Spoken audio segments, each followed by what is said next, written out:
പ്രേക്ഷകരെ, ആദം നെടിയനാട് അനുസ്മരണവും വിശൽ സന്ധ്യവും 15/5/2026 വരുന്ന വെള്ളിയാഴ്ച ഈ ഗ്രൗണ്ടിൽ വെച്ച് നടക്കുകയാണ്. അതിൻ്റെ മുന്നോടിയായി നമ്മൾ ഇതിൻ്റെ സംഘാടകരായ ജബ്ബാർ മാഷ്, കുന്നമംഗലം CK ആലിക്കുട്ടി സാഹിബ് ഇവിടെ ഉണ്ട്. ഇവർക്ക് കുറച്ച് കാര്യങ്ങൾ പറയാണ്ട് നമ്മളോട് പറഞ്ഞുതരും. മാഷ്, എന്താണ് പറയാനുള്ളത്? അവസാന ഘട്ടത്തിലാണ് നമ്മൾ ഈ ഗ്രൗണ്ടിൽ നിൽക്കുന്നത്. എന്തൊക്കെയാണ് പറയാനുള്ളത്? കേരള മാപ്പിള കലാ അക്കാദമി കേന്ദ്ര കമ്മിറ്റിയുടെ 42ാം വാർഷികത്തിൻ്റെ ന്യൂസ് 20 ചാനൽ എലൈറ്റിൻ്റെ 22ാം ഭാഗമായി തെക്കോട്ട് പഞ്ചായത്തിലെ എലൈറ്റിൽ കാഞ്ഞിരമുക്കിൽ താമസിച്ചിരുന്ന പ്രിയപ്പെട്ട ആദം നെടിയനാടിൻ്റെ അനുസ്മരണവും അതോടൊപ്പം ഇശൽ സന്ധ്യയും 15-ാം തീയതി വെള്ളിയാഴ്ച വൈകിട്ട് 4 മണിക്ക് നടക്കുകയാണ്.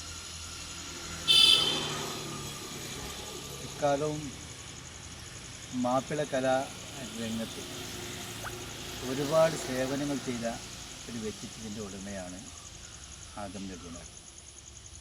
കേരളത്തിലെ ഏറ്റവും വലിയ ഒപ്പന പരിശീലകൻ എന്ന സ്ഥാനത്തിന് അർഹനായത് ആദം നെടിയനാടാണ്.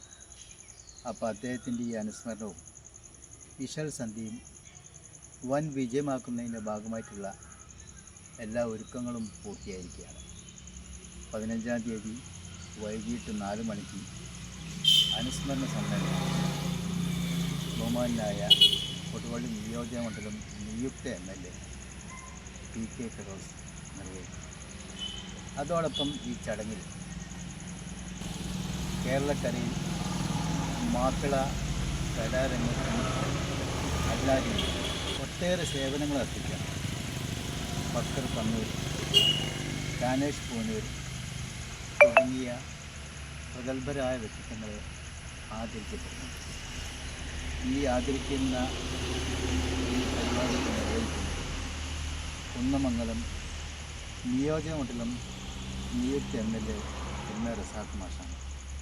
അതുപോലെ ഈ കാഞ്ഞിരമുക്കിൻ്റെ ഈ പ്രദേശത്തിൻ്റെ ഗ്രാമപഞ്ചായത്തുകൾ 2 ഏരിയയിൽ വരുന്ന ഒരു സംഗമ സ്ഥലമാണ്. 2 പഞ്ചായത്തിൻ്റെ ഒരു സംഗമ പ്രദേശമാണ് കാഞ്ഞിരമുക്ക്. അപ്പം നെരിക്കിനി ഗ്രാമപഞ്ചായത്തിൻ്റെയും കിഴക്കോട്ട് ഗ്രാമപഞ്ചായത്തിൻ്റെയും പ്രസിഡൻറ്റുമാർ, വൈസ് പ്രസിഡൻറ്റുമാർ, അതുപോലെ കൊടുവള്ളി ബ്ലോക്ക് പഞ്ചായത്തിൻ്റെ പ്രസിഡൻറ്റ്, അതുപോലെ ചേർന്നൂർ ബ്ലോക്ക് പഞ്ചായത്ത് മെമ്പർ, സ്ഥലം പ്രദേശത്തെ ഗ്രാമപഞ്ചായത്ത് മെമ്പർമാർ തുടങ്ങിയ മഹൽ വ്യക്തിത്വങ്ങൾ ഈ പരിപാടിക്ക് ആശംസ അർപ്പിച്ച് സംസാരിക്കുന്നുണ്ട്. ഇതിനോടൊപ്പം ഇശൽ സന്ധ്യ രാത്രി 7 മണിക്ക് ആരംഭിക്കും. മാപ്പിളപ്പാട്ട് രംഗത്ത് അറിയപ്പെടുന്ന IP സിദ്ദീഖ്, മുക്കം സാജിദ ഇവരുടെ നേതൃത്വത്തിലാണ് മാപ്പിളപ്പാട്ട് ഇശൽ സന്ധ്യ നടത്തപ്പെടുന്നത്. അതുപോലെ നമ്മുടെ നാട്ടിൽ തന്നെ അറിയപ്പെടുന്ന പ്രഗത്ഭരായ ഗായകരും ഈ ഇശൽ സന്ധ്യയിൽ പങ്കെടുക്കുന്നുണ്ട്. അപ്പോൾ ഈ പരിപാടി വിജയിപ്പിക്കുന്നതിന് എല്ലാ നാട്ടുകാരായ ആളുകളും സാന്നിധ്യവും സഹകരണവും നമ്മൾ അഭ്യർത്ഥിക്കുകയാണ്.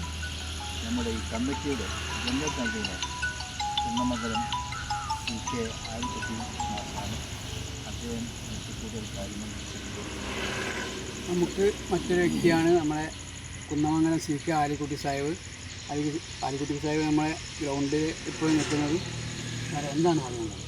പ്രിയപ്പെട്ടവരെ, നമ്മുടെ എല്ലാമായ ആദം നെടിയനാടിൻ്റെ അനുസ്മരണം നിങ്ങളെല്ലാവരും കൃത്യം 5 മണിക്ക്, 4 മണിക്ക് തുടങ്ങുമെങ്കിലും എല്ലാവരും എത്തുക 5 മണിക്കാണ്. നമുക്ക് പല പരിപാടികളും ഉള്ളതുകൊണ്ട് നിങ്ങളെല്ലാവരും കൃത്യം 5 മണിക്ക് ഗ്രൗണ്ടിൽ എത്തിച്ചേരണം. പരിസരവാസികളും കലാസ്നേഹികളും കൂടാതെ ഈ പരിപാടിയുമായി ബന്ധപ്പെട്ട എല്ലാവരും കൃത്യം 5 മണിക്ക് നമുക്ക് തുടങ്ങിയാൽ മാത്രമേ, 4 മണിയാണ് പറഞ്ഞതെങ്കിലും എത്തിപ്പെടുമ്പോൾ 4-4:30 ആവും. 4:30 തന്നെ നമ്മൾ തുടങ്ങാനുള്ള അവസരം നിങ്ങളാണ് ഉണ്ടാക്കി തരേണ്ടത്. എന്നാലേ നമ്മളെ പരിപാടി പൂർണ്ണമാകുകയുള്ളൂ. അതുമാത്രമേ എനിക്കിപ്പോൾ പറയാനുള്ളൂ. കാരണം നമ്മുടെ കാലാവസ്ഥ അന്തരീക്ഷം നല്ലതായിരിക്കും, എന്നാലും ആസ്വാദകരാണ് ഇതിൻ്റെ വിജയം. അത് കണക്കിലെടുത്ത് നാളെ മുതൽ നോട്ടീസും നിങ്ങളെ ക്ഷണനവും ഒക്കെ ഞങ്ങൾ നടത്തും. എന്തായാലും 4-4:30 മണിയാകുമ്പോൾ എല്ലാവരും ഗ്രൗണ്ടിലെത്തി നമ്മുടെ പരിപാടി വമ്പിച്ച വിജയമാക്കി തരണമെന്ന് മാത്രമേ ഈ അവസരത്തിൽ എനിക്ക് പറയാനുള്ളൂ. അതിനുശേഷം 7 മണിക്ക് നമ്മുടെ ഗാനമേള, അത് പ്രഗത്ഭരും പ്രശസ്തരുമായ കലാപ്രതികൾക്കൊപ്പം തന്നെ നാട്ടിലെ പ്രതിഭകളും മാറ്റുരയ്ക്കുന്ന നല്ല ഒരു ഗാനമേള നിങ്ങൾക്ക് ആസ്വദിക്കാൻ കഴിയുമെന്നാണ് ഞങ്ങൾ കരുതുന്നത്. അതിലും നിങ്ങളുടെ പങ്കാളിത്തം വേണമെന്ന് മാത്രം പറഞ്ഞുകൊണ്ട് എല്ലാവർക്കും ഒരിക്കൽ കൂടി വരാനുള്ള സ്വാഗതം എഴുതിക്കൊണ്ട് നിർത്തുന്നു. നമ്മളെ നേതാക്കന്മാർ പറഞ്ഞോണം, കൃത്യസമയം 4 മണിക്ക് തന്നെ പരിപാടി ഇവിടെ ആരംഭിക്കൂ. നമുക്ക് പെട്ടെന്ന് പരിപാടി തീർക്കേണ്ടത് കൊണ്ട്, സന്ധ്യയൊക്കെ തുടങ്ങേണ്ടത് കൊണ്ട് പിന്നെ എല്ലാവരും നേരത്തെ വന്ന് ഇത് വിജയിപ്പിക്കണമെന്ന് എല്ലാവർക്കും വേണ്ടി ഇത് അഭ്യർത്ഥിക്കുകയാണ്.